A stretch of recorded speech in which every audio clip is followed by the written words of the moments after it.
Hi ಎಲ್ಲರಿಗೂ ನಮಸ್ಕಾರ. ನಾನು ನಿಮ್ಮ ವಿನಾಯಕ್ ನಾಯ್ಕ್. ಈ ಒಂದು ವಿಡಿಯೋದಲ್ಲಿ E procurement Karnataka version 1 portal ಅಲ್ಲಿ ಪೆಂಡಿಂಗ್ ಇರುವಂತ EMD ರಿಲೇಟೆಡ್ ಗವರ್ಮೆಂಟ್ ಒಂದು ಆರ್ಡರ್ ಅನ್ನು ರಿಲೀಸ್ ಮಾಡಿದೆ.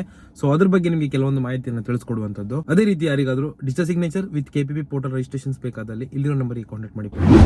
ಇವತ್ತಿನ ಮಾಹಿತಿಯನ್ನ ಸ್ಟಾರ್ಟ್ ಮಾಡೋಣ. ತುಂಬಾ ಜನರಿಗೆ ಗೊತ್ತಿದೆ, ಹಳೆದು ಇ ಪ್ರೊಕ್ಯೂರ್ಮೆಂಟ್ ಪೋರ್ಟಲ್ ಏನಿತ್ತಲ್ಲ, ಇ ಪ್ರೊಕ್ಯೂರ್ಮೆಂಟ್ ಕರ್ನಾಟಕ ಪೋರ್ಟಲ್, ಆ ಪೋರ್ಟಲ್ ಕ್ಲೋಸ್ ಆಗಿ 2 ಇಯರ್ಸ್ ಆಗ್ತಾ ಬಂದಿದೆ. ಅವಾಗ ಪ್ರಾಬ್ಲಮ್ ಇದ್ದು ಏನಂದ್ರೆ, ತುಂಬಾ ಜನರಿಗೆ ಹಳೆ ಪೋರ್ಟಲ್ ಅಲ್ಲಿ ಪೆಂಡಿಂಗ್ ಇರುವಂತ EMD ಅನ್ನು ರಿಟರ್ನ್ ತಗೊಳ್ಳಿಕ್ಕೆ ಗವರ್ಮೆಂಟ್ ನೋಟಿಫಿಕೇಶನ್ ಹಾಕಿ ಇಮಿಡಿಯೇಟ್ ಆಗಿ ರಿಲೀಸ್ ಮಾಡಬೇಕು ಅಂತ ಕೂಡ ಹೇಳಿದೆ. ಆ ನೋಟಿಫಿಕೇಶನ್ ನಾನು ನನ್ನ ಗ್ರೂಪ್ ಅಲ್ಲಿ ಕೂಡ ಹಾಕೊಂಡಿದ್ದೀನಿ. ನಿಮ್ಗೆ ಯಾರಿಗಾರು ಸಿಗ್ಲಿಲ್ಲ ಅಂದ್ರೆ ನೀವು KPP ಪೋರ್ಟಲ್ ಲಾಗಿನ್ ಆದಾಗ್ಲೇ ಬಂದ್ಬಿಡತ್ತೆ. ಸೊ ಅಲ್ಲಿ ಕ್ಲಿಕ್ ಮಾಡ್ಕೊಂಡು ನೀವು PDF ಅನ್ನ ಕೂಡ ನೀವು ನೋಡಬಹುದು. ಯಾರ್ಯಾರ್ದು ಬ್ಯಾಲೆನ್ಸ್ ಇದೆ EMD ಹಳೆ ಪೋರ್ಟಲ್ ಲಾಗಿನ್ ಆಗ್ಬಿಟ್ಟು ಬ್ಯಾಂಕ್ ವೆರಿಫೈ ಮಾಡ್ಕೊಳ್ಳಿ. ಸೊ ಇಮಿಡಿಯೇಟ್ ಆಗಿ ನಿಮ್ಗೆ ಅಮೌಂಟ್ ಬರುತ್ತೆ.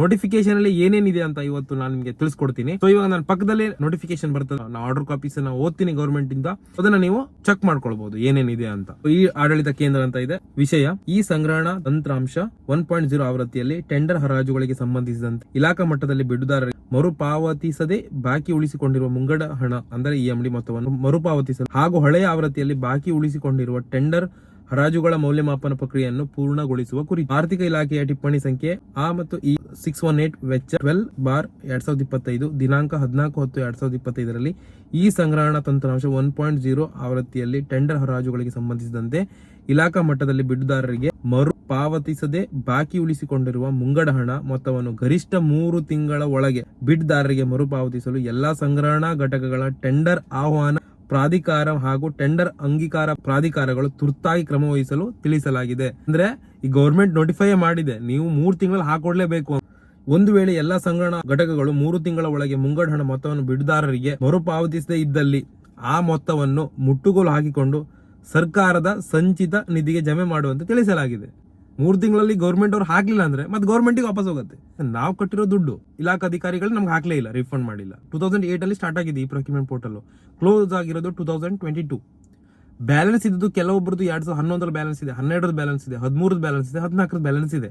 ಇದನ್ನ ನೀವು ನಮ್ಗೆ ಹಾಕ್ಲಿಕ್ಕೆ ಕೂಡ ನೀವು ಇಷ್ಟು ನಮ್ಗೆ ಕಾಟ ಕೊಡ್ತಾರೆ ಅಂದ್ರೆ ಇದು ಏನಂತ ನಡೀತಾ ಇದೆ ಅಂತ ನಮ್ಗೆ ಗೊತ್ತಾಗ್ತಾ ಇಲ್ಲ. ಇದನ್ನ ನಾವು ವಿಡಿಯೋ ಮಾಡಬಾರ್ದು ಅನ್ಕೊಂಡಿದ್ವಿ, ಬಟ್ ಏನಾಗುತ್ತೆ, ಕೆಲವೊಂದು ತಪ್ಪು ಮೇಲ್ಗಡೆ ತೋರ್ತಾ ಇದೆ. ದುಡ್ಡೆಲ್ಲ ನಮ್ ದುಡ್ಡು, ಇದು ಗೌರ್ಮೆಂಟ್ ಕೊಡೋ ದುಡ್ಡು ಅಲ್ಲ. ನಾವು ಕಟ್ಟಿರುವಂತ ದುಡ್ಡನ್ನ ನಾವು ತಗೊಳ್ಳಿಕ್ಕೆ ನಮಗೆ ಮತ್ತೆ 3 ತಿಂಗಳ ಟೈಮ್ ಇದೆ ನೋಡಿ. ಹಾಕದೆ ತಪ್ಪು ಅವ್ರದ್ದು.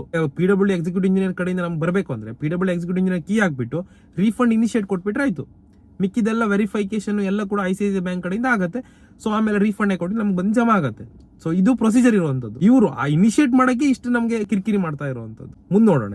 ಮುಂದುವರೆದು ಈಗಾಗಲೇ ಕರ್ನಾಟಕ ಸಾರ್ವಜನಿಕ ಸಂಗ್ರಹಣಾ ಪೋರ್ಟಲ್ 2.0 ಆವೃತ್ತಿಯಲ್ಲಿ ದಿನಾಂಕ 23/3/2023 ರಾಜ್ಯದ ಎಲ್ಲಾ ಸಂಗ್ರಹಣಾ ಘಟಕಗಳಿಗೆ ಟೆಂಡರ್ಗಳನ್ನು ಪ್ರಕಟಿಸಲು ಅವಕಾಶ ಕಲ್ಪಿಸಿಕೊಡಲಾಗಿದೆ.